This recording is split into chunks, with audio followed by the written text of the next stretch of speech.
সেজন্য আপনাদের প্রতিও কৃতজ্ঞতা। যেটা বলছিলাম যে আজকে এই গণ অভ্যুত্থানের কিছু কিছু কথা হয়তো পত্রিকা এসেছে, গণমাধ্যম এসেছে, অনেক অজানা কথাই আসলে আপনারা জানেন না এবং অনেকেই জানে না, এবং সেটা কখনো ইতিহাসের সামনে আসবে কিনা সেটাও আমরা জানি না। সালাউদ্দিন ভাইকে পাশে থাকার ফলে আসলে এই কথাগুলো মনে পড়ছে। এই আন্দোলনে বিশেষ করে দেশের বাইরে থাকলেও সালাউদ্দিন ভাইয়ের সাথে আমি এবং আমাদের সাধারণ সম্পাদক রাশেদ খান, আমি জেলে যাওয়ার আগ পর্যন্ত কোথায় ছাত্রদের কে সম্পৃক্ত করতে হবে, কোথায়, যেহেতু বিএনপি একটা বড় রাজনৈতিক দল, কাজে তাদের যে সারা দেশের নেতা কর্মী, কোথায় যুব দলের সহযোগিতা লাগবে, কোথায় কি করতে হবে, ছাত্র দল কিংবা বিএনপির মূল দল, যুব দলের বিভিন্ন পর্যায়ের নেতাদের সাথে সালাউদ্দিন ভাই আমাদেরকে সম্পৃক্ত করে দিয়েছিলেন যে রাশেদ কিংবা নূর যেভাবে বলে যেখানে আপনারা ওদেরকে সাপোর্ট করেন। এগুলো বলতে গেলে আধা ঘন্টা লাগবে বিস্তারিত কথা বলে। বিশেষ করে একটা খালি ঘটনা একটু শেয়ার করি। ঢাকা বিশ্ববিদ্যালয়ে যেদিন প্রধানমন্ত্রী, সাবেক প্রধানমন্ত্রী যেদিন শিক্ষার্থীদেরকে কমনলি রাজাকার বলে অ্যাড্রেস করেছিল, সেদিন রাতে ঢাকা বিশ্ববিদ্যালয়ের ছাত্ররা যখন স্লোগান দিয়েছিল যে আপনার এক প্রকারের, তার এই স্লোগানকে প্রতিরোধ করে তার প্রতিবাদে, সেই দিন আমরা বুঝতে পেরেছিলাম যে ছাত্রলীগ হামলা করবে শিক্ষার্থীদের উপরে। তখন সেই রাতেই কিন্তু সালাউদ্দিনের সাথে আলোচনা করেছিলাম যে শিক্ষার্থীদের উপরে হামলা হতে পারে। এখানে সংগঠিত শক্তি হিসেবে ছাত্র দল এবং শিবিরকে ছাত্রদের পাশে থাকতে হবে। এবং সালাউদ্দিন ভাই সাথে সাথেই ছাত্র দলের সভাপতি, সেক্রেটারিকে বলেছেন এবং তারাও আমাদের সাথে কথা বলেছে এবং কিভাবে শিক্ষার্থীদের পাশে থাকা যায় এবং শিক্ষার্থীদের যেন আক্রান্ত না হয় ছাত্র দলের সহযোগিতা কিংবা শিবিরেরও সহযোগিতা আমরা আমাদের পেছন থেকে আমরা করেছিলাম।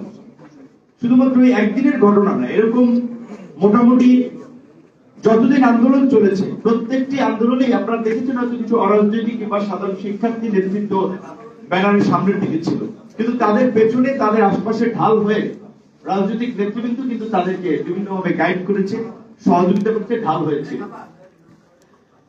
এই জন্য আমরা বলছি যে যারা আসলে এই গণ অভ্যুত্থানকে যদি 10-15 দিনের আন্দোলন কিংবা 37 দিনের করে আন্দোলন হিসেবে আখ্যায়িত করেন, তাহলে এটা অনেকের প্রতি অবমূল্যায়ন করা হবে। এটা ঠিক 10-15 দিনের করে আন্দোলন কিংবা 36 দিনের আন্দোলনে এই গণ অভ্যুত্থান হয়নি। এর পেছনে একটা দীর্ঘ ইতিহাস এবং এই প্রেক্ষাপট তৈরিতে অনেক মানুষের ত্যাগ, তিতিক্ষা এবং সংগ্রামের ইতিহাস রয়েছে। বিশেষ করে শেখ হাসিনার ফ্যাসিবাদের বিরুদ্ধে রাজনৈতিক দল হিসেবে 2009 সাল থেকেই বিএনপি কিংবা জামাত কিংবা অন্যান্য রাজনৈতিক দল যে সংগ্রাম করেছে, তাদের এই সংগ্রামে নাগরিক সমাজ, সাংবাদিক সমাজ, ব্যবসায়ী, বিভিন্ন শ্রেণী পেশার মানুষ তাদের জায়গা থেকে ভূমিকা পালন করেছে এবং গত 16 বছরে প্রায় 3500 মানুষকে বিচার বহির্ভূত হত্যাকাণ্ডের শিকার হতে হয়েছে। 650 শতাধিক মানুষকে গুমের শিকার হতে হয়েছে। অনেক রাজনৈতিক নেতৃবৃন্দ থেকে শুরু করে সাধারণ মানুষ, অনেককে এখনো তাদের পরিবার খোঁজ জানে না। তাদের কোনো সুনির্দিষ্ট অপরাধ ছিল না, তাদের অপরাধ ছিল তারা হয়তো আওয়ামী ফ্যাসিবাদের বিরুদ্ধে কথা বলেছে কিংবা রাজনীতি করেছে। বিশেষ করে আপনাদের একজন সহকর্মীর কথা উল্লেখ করেছেন, সাংবাদিক সাগর রুনির কথা। 48 ঘন্টার আলটিমেটাম দিয়ে স্বরাষ্ট্রমন্ত্রী, সাবেক স্বরাষ্ট্রমন্ত্রী সারা খাতুন তিনি পৃথিবী থেকে বিদায় নিয়ে গেছেন, কিন্তু এখন পর্যন্ত সাগর রুনির হত্যাকাণ্ডের বিচার হয়নি। এমনকি এই সাগর রুনির হত্যাকাণ্ডের এই মুভমেন্টকে ব্যবহার করে ইকবাল সোবহান চৌধুরীরা প্রধানমন্ত্রীর বিশেষ উপদেষ্টা হয়েছেন, সুযোগ সুবিধা দিয়েছেন, কিন্তু সাগর রুনির হত্যার বিচারের জন্য তারা ওইভাবে আর সোচ্চার ছিলেন উপদেষ্টার পর থেকে। আমি সালাউদ্দিন ভাইয়ের সাথে শেয়ার করছিলাম, যেহেতু তিনি দেশের বাইরে ছিলেন, অনেক কথা জানেন, অনেক ঘটনা হয়তো তার একেবারে সব এখনই এই অল্প সময়ের মধ্যে সবার সাথে দেখা সাক্ষাৎ করে সবকিছু জানা সম্ভব হয় নাই। এই প্রেস ক্লাবে প্রোগ্রাম করতে এসে আমরা বাধার সম্মুখীন হয়েছি। অতিথি কে হবে সেটা লিখে দিতে হবে এবং অতিথি দেখে এই প্রোগ্রাম দেওয়া যাবে, এমনকি প্রোগ্রামের আগের দিন আমাদেরকে জানিয়ে দেওয়া হয়েছে। তো এই প্রেস ক্লাবের মতো জায়গায় এই ধরনের অনাচার অবিচারের শিকার, এটা তো আমরা প্রত্যাশা করিনি। এই অভ্যুত্থান পরবর্তী সময়ে আমরা চাই সাংবাদিকরা সেই অতীতের যে দলদাস ভূমিকা সেখান থেকে বের হয়ে আসুক, যেটা সংগঠনের সাধারণ সম্পাদক রায়হান ভাই বলেছে যে কোন কোন ক্ষেত্রে সাংবাদিক আক্রান্ত হলে অনেকে সেটা একটা উল্লাস করে কিংবা সেটাকে পজিটিভলি বা সেটা বাহাবা দিচ্ছে। কেন? সে আবার একটা কথা বলেছে যে যারা মাঠের কর্মী, সংবাদ কর্মী, তাদের একটা সীমাবদ্ধতা আছে। কারণ আমাদেরকে বলতো যে ভাই অনেক নিউজ আমরা হাউসে জমা দেই কিংবা আমরা ভিডিও করে নিয়ে যাই, এখন এটা প্রচার করবে কিনা ওইটা তো হাউসের পলিসি। কারণ আমরা ধরতাম কি খবর আপনি আসছেন, আপনাদের গণমাধ্যমে নিউজ হয় না, এটাও ঠিক যে যারা মাঠের সংবাদ কর্মী তারা তো নীতি নির্ধারণী পর্যায়ে না। কাজেই স্কোরটা কি হবে, নিউজটা কি হবে, কোন বিষয়টাকে কিভাবে উপস্থাপন করা হবে। এবং সবচেয়ে মানে হাস্যকর বিষয় হচ্ছে অনেক টক শুনতে যেতাম, আমি দেখতাম যে ওই দিক থেকে টকটা হয়তো তাকে গাইড করতেছে, লাইক বিএনপির কোন নেতৃবৃন্দ থাকলে তাকে কিভাবে হেনস্থা করা যায়, আমাদেরকে কিভাবে হেনস্থা করা যায়। তো এয়ারফোর্স থেকে একটু সাইড থেকে শোনা যায়, যদি বলতেছে যে হ্যাঁ ওকে এই কোশ্চেনটা ধরেন, তাকে এই বিষয়ে জিজ্ঞাসা করেন। তো টেলিভিশন প্রোগ্রাম গুলো কিছু কিছু প্রোগ্রাম প্রডিউসার কিংবা উপস্থাপকরাও এত একটা দলদাস ভূমিকা নিয়েছেন, যার ফলে ওই প্রোগ্রামের আসলে আপনার সার্বজনীনতা কিংবা প্রোগ্রামের গ্রহণযোগ্যতাটা, বিশেষ করে ধরেন ৭১ টিভি, সময় টিভি, আপনারা দেখেছেন কি ধরনের নিউজ প্রকাশ করেছে। আমার নাম্বারটা পাবলিক, আমরা যারা রাজনীতি করি তাদের নাম্বার অনেকের কাছে আছে। কে একজনে মেসেজ করেছে আমি জানি না, মালয়েশিয়ার নাম্বার থেকে, যে আপনাকে যে অস্ত্রের চালানটা পাঠিয়েছিলাম সেটা খালাস হয়ে গেছে, পরবর্তীতে আরো ভালো অস্ত্র দেবো। পাঠাইছি কি আমিও জানি না, সেই স্ক্রিনশট নিয়ে সময় টিভি নিউজ করেছে যে বিপিনুরের সাথে কুকি চীনের সম্পৃক্ততা, কুকি চীনের জন্য অস্ত্র আনছেন। চিন্তা করেন এখন এই সময় টিভি স্ক্রিনশটটা কোথায় পেয়েছিল, কিংবা ৭১ টিভি যে ধরনের প্রোগ্রাম খুলেছে। এখন যদি সময় টিভি বা ৭১ টিভির পলিসি চেঞ্জ, আবার হয়তো আবার পরিবর্তিত কোন প্রেক্ষাপট হইলে আবার এরকম অনেক টিভি আছে তাদের এরকম পলিসি থাকতে পারে। কিন্তু আমরা অনুরোধ করব, এই গণ অভ্যুত্থান আমাদের জাতি গড়ার, সমাজ গড়ার যে সুবর্ণ সুযোগ এনে দিয়েছে, আসুন আমরা এটা হেলায় ফেলায় না নষ্ট করে আমরা সবাই মিলে কিভাবে আগামী নতুন বাংলাদেশ বিনির্মাণ করা যায়। এবং এই গণ অভ্যুত্থানে শুধুমাত্র গুটি কয়েক ছাত্র কিংবা ছাত্র নেতাদের ভূমিকাটা না, সারা দেশের বাংলাদেশের ইতিহাসে ৬৯ গণ অভ্যুত্থান অবশ্যই আমাদের জন্য একটা প্রেরণা। কিন্তু বাংলাদেশের ইতিহাসে বোধহয় এইভাবে উচ্চবিত্ত, মধ্যবিত্ত, নিম্নবিত্ত সকল শ্রেণী পেশার মানুষের সম্পৃক্ত কোন গণ আন্দোলন কিংবা গণ অভ্যুত্থান অতীতে হয়েছে কিনা আমার জানা নাই। সিনিয়ররা থাকলে তারা বলবেন। এইভাবে আপনারা দেখছেন এই আন্দোলন কিন্তু ধানমন্ডি বলেন, বনানী বলেন, গুলশান বলেন, এই সমস্ত একটু যারা একটু প্রিভিলেজ ক্লাসের ফ্যামিলির লোকজন বাস করে তারাও কিন্তু মাঠে নেমেছিল। সাংবাদিকদের কাজ করা অনেক কঠিন ছিল এই পরিস্থিতির মধ্যে। তারপর এক ভাই বলেছে হ্যাঁ আমি তার দ্বারা এনকারেজ হয়েছিলাম, পাশে ভাষণ ভূষণ করে বলছে ভাই আন্দোলন একটু ঝিমিয়ে পড়তেছে, কিছু বলেন, আপনারা বললে মাঠ গরম হবে, লোকজন এনকারেজ হবে। তো তখন বলেছিলাম যে ৯০% শেষ, ১০% ধাক্কা দিতে বলেন।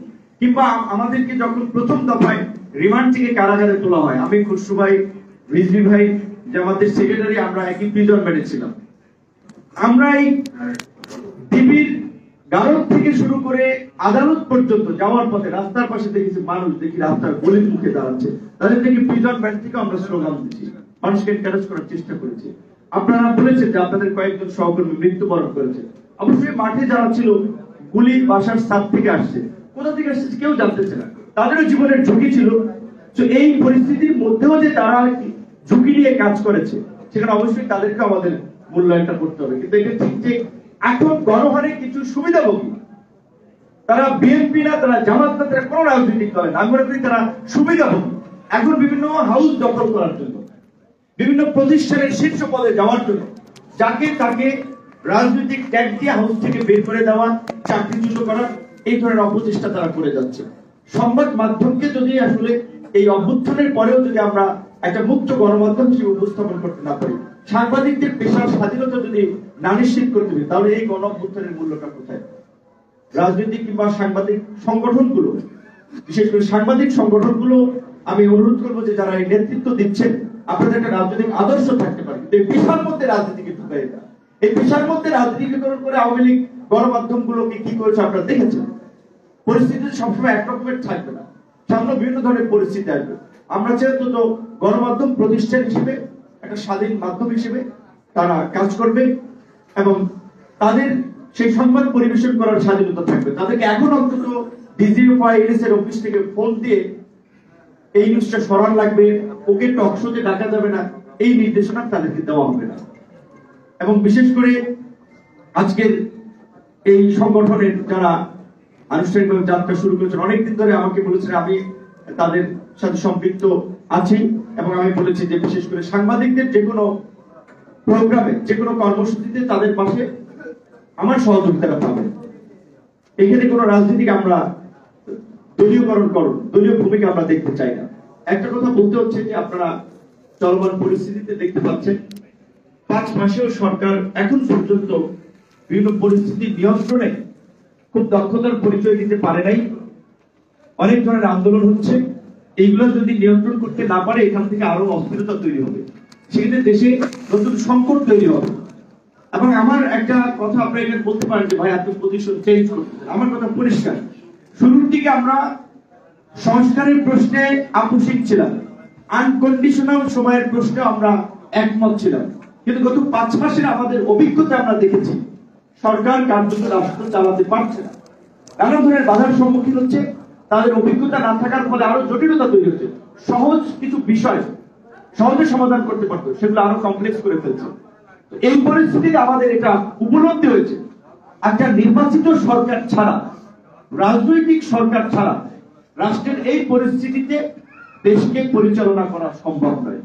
তার জন্য আমরা মনে করি এখন যত দ্রুত সময়ের মধ্যে কাঙ্ক্ষিত সংস্কার যতটুকু করা যায় সেটা শেষ করে একটা নির্বাচনের দিকে যাওয়া যাবে, ততই দেশ এবং দেশের জনগণের মঙ্গল হবে। ডিসেম্বর পর্যাপ্ত সময়, এখন জানুয়ারি মাস, আরো আপনার 11 মাস সময় আছে। কাজে আমি মনে করি এই বছরের যেটা আমাদের প্রধান উপদেষ্টা মহোদয় বলেছিলেন, ডিসেম্বর সম্ভব নির্বাচন, এবং সংস্কার কতটুকু করবেন, সেই সংস্কারের বৈধতা কারা দেবে, রাজনৈতিক দল, নির্বাচিত পার্লামেন্ট। অবশ্যই আমরা এই সরকারের কাছে আমরা দাবি জানাই যে তারা ইনিশিয়েটিভ গুলো নেই, কিন্তু আপনাদের মনে রাখতে হবে যেহেতু পার্লামেন্ট নাই, বৈধতাটা দেবে রাজনৈতিক দল।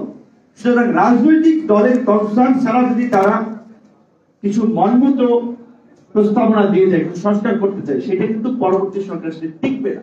আমরা বারবার শুরু থেকে বলেছিলাম যে রাজনৈতিক ঐক্যমত বজায় রেখে রাজনৈতিক ঐক্যমতের ভিত্তিতে আপনারা সংস্কারগুলো করুন। জুলাই গণঅভ্যুত্থানের ঘোষণাপত্র আমরা বলেছিলাম দেওয়া প্রয়োজন, ভবিষ্যতে যেন কেউ এটাকে প্রশ্নবিদ্ধ করতে না পারে, এটাকে প্রশ্ন তুলতে না পারে, তার জন্য এই আন্দোলনের, গণ আন্দোলনের পাশাপাশি একটা সাংবিধানিক এবং আইনি ভিত্তি দেওয়া যেতে পারে এই ঘোষণাপত্রের মাধ্যমে। কিন্তু এই ঘোষণাপত্রে অবশ্যই তাহলে শুধুমাত্র আন্দোলন, এই আজকের কোটা সংস্কার আন্দোলন, যে আন্দোলনকে কেন্দ্র করে এই গণ অভ্যুত্থান, এই আন্দোলনটা আমরা জন্ম দিয়েছিলাম 2018 সালে, মুক্তিযুদ্ধ হচ্ছে 9 মাস, এই আন্দোলন করেছিলাম আমরা 17 ফেব্রুয়ারি থেকে 4 অক্টোবর প্রজ্ঞাপন পর্যন্ত, 8.5 মাসের বেশি সময় ধরে আন্দোলন করেছিলাম। একই বছর স্কুলগামী শিক্ষার্থীদের যে নিরাপদ সড়ক আন্দোলন, এগুলো তরুণদেরকে সাহসী করেছিল, উদ্বুদ্ধ করেছিল প্রতিবাদ করার জন্য, এবং রাজনৈতিক দলের নেতৃবৃন্দের সংগ্রাম, এগুলো এক হয়ে আজকের এই গণ অভ্যুত্থান হয়েছে। সুতরাং এখানে যদি আমরা শুধুমাত্র এই সাম্প্রতিক মুভমেন্টকে গ্লোরিফাই করি, বাকি 16 বছরের যারা আত্মত্যাগ করেছে, সংগ্রাম করেছে, তাদের কথা স্মরণ না করি, এটা অন্যায় হবে। এই জুলাই গণ অভ্যুত্থানে যেমন আহত এবং নিহতদেরকে সহযোগিতা করা হচ্ছে রাষ্ট্রীয়ভাবে, আমি মনে করি শুধু জুলাই গণ অভ্যুত্থান না, গত 16 বছরের ফাঁসিবাদের আমলে যারা নিষ্পেষিত, নির্যাতিত হয়েছে, অঙ্গ হারিয়েছে, প্রাণ হারিয়েছে, সমস্ত পরিবার ক্ষতিগ্রস্ত হয়েছে, এই সরকারের উচিত যে তাদের তালিকা তৈরি করে তাদেরকে সহযোগিতা করা এবং রাষ্ট্রীয় পর্যায় থেকে সম্মাননা জানানো। জুলাই গণ অভ্যুত্থানের যদি ঘোষণাপত্র দেওয়া হয়, সেটা অবশ্যই রাজনৈতিক ঐক্যমতের ভিত্তিতে, এবং সেই ঘোষণাপত্র অবশ্যই এই 16 বছরের একটা আন্দোলন সংগ্রামের সঠিক ইতিহাস এবং এই আন্দোলন সংগ্রামের জায়গা থেকেই যে একটা গণ অভ্যুত্থান অনিবার্য হয়ে পড়েছিল সেটা উল্লেখ থাকতে হবে। রাজনৈতিক নেতৃবৃন্দ সহ সমাজের বিভিন্ন শ্রেণী পেশার মানুষের অবদানের স্বীকৃতি থাকতে হবে, আমরা এটা চাই। এবং বিশেষ করে আবার আজকের এই প্রোগ্রাম আয়োজন করার জন্য বাংলাদেশ জার্নালিস্ট অ্যাসোসিয়েশনকে ধন্যবাদ জানাই, আমাদেরকে দাওয়াত করে এখানে সম্মানিত করার জন্য তাদের প্রতি কৃতজ্ঞতা পোষণ করি। এবং আপনাদের যে কোনো কর্মসূচিতে আমার এবং আমাদের দলের গণ অধিকার পরিষদের সমর্থন আপনাদের সাথে থাকবে। সাংবাদিকদের অধিকার আদায়ে আমরাও বদ্ধপরিকর, একটু আপনাদেরকে এনশিওর করতে পারি। সবাই ভালো